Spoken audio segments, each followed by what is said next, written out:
If your library has embraced short form video on Instagram, TikTok, or YouTube Shorts, you might be wondering, are these new accessibility requirements going to have an impact on short form videos? A viewer wrote in to ask this question, and we're going to get into it in this episode of the Library Marketing Show. Hi everyone, I'm Angela Hursh from superlibrarymarketing.com. Head on over there and look for the Library Marketing Show tab, and you can ask a question that I will answer in a future episode, or you can nominate your library or another library for kudos. Speaking of which, we're going to begin today's episode with kudos, and kudos are going to the Broward County Library in Florida. They recently won 2 major awards. The first is they were a finalist in Reagan Communications PR Daily's Nonprofit Communications Award, which is an international program that honors campaigns that are put on by mission-driven organizations like libraries. That is a huge deal because that's a national competition. Then they also won the 2026 Achievement Awards from the National Association of Counties. That is mind-blowing. I love to see libraries winning awards like this.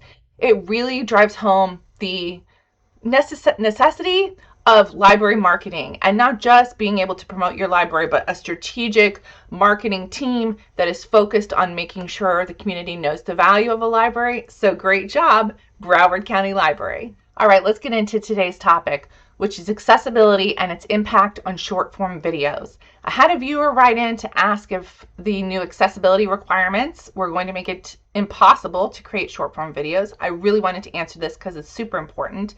First of all, we should all be doing this already, the digital accessibility. We were up against a deadline in April. It was extended by the Justice Department. But as Laura Solomon says, we have members of our community who need accessibility now. And I think it's really important for libraries to include accessibility in short form videos in your workflow in the same way that you would think about branding colors or your voice. This should be part of your workflow. So let me give you 5 tips to make it super easy for you, and you can start doing it now. First tip is always include accurate captions. This one is pretty easy to do. Most platforms will auto caption your short form videos, and then you can go in and edit. And I really stress that the editing part is important because they don't always accurately transcribe your captions. Captioning people tell me they watch these videos with the captions on, sound off at the desk, which is why I try to include accurate captions. You can also buy a subscription to a service like Otter AI. If you're a very small department, you can spend about $8 a month for that, and it really makes it so easy. My library, we do I think it's the Pro subscription, and it's like $15 a month. And my staff have told me how much of a difference that has made versus auto captioning. The second tip is don't always rely on text on screen. So if you're talking or you have an voiceover for your video, and you say register today on the screen, but nobody actually says it as part of the voiceover, that might be a problem. So make sure whatever text is on the screen, somebody in a voiceover is saying that text as well. Tip number 3, if you're including text on your video, make sure that it is easy to read. Use high contrast, large fonts, and don't cram too much information on one frame. 4, this one can be a little tricky, but when you are speaking on camera, make sure that you speak clearly and maybe slow it down a little bit. Some of us tend to get a little nervous when we're on camera, and I would stress that you slow down a little bit and just think about what you're saying so that folks are able to hear what information you have to share. And maybe this should have been number 1. I want you, before you start recording, to think about the whole message. Ask yourself, if somebody was watching this video and they couldn't see anything on the screen, or if they were watching the video and they couldn't hear anything on the screen, would they get the whole point?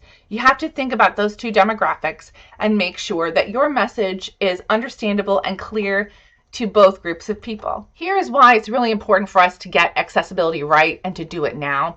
Accessibility actually improves your marketing. So there is data that shows that captions increase watch time, clear visuals improve comprehension of your videos, simpler messaging performs better, better audio keeps everyone engaged, And cleaner design makes it easier for everyone to understand your message. So that's my answer. Short form video is here to stay, and accessibility, digital accessibility tips and workflow processes should be part of your everyday work. And I'm curious, what kinds of digital accessibility tips or strategies has your library already started as part of becoming more inclusive to everyone in your community? I think this would be really great for the viewer who wrote in. Talk about what you all have done for accessibility down in the comments. And that's it for this episode of the Library Marketing Show. But my channel is full of other tips for library marketing. If you're interested in learning more, head to the next video and I will meet you there.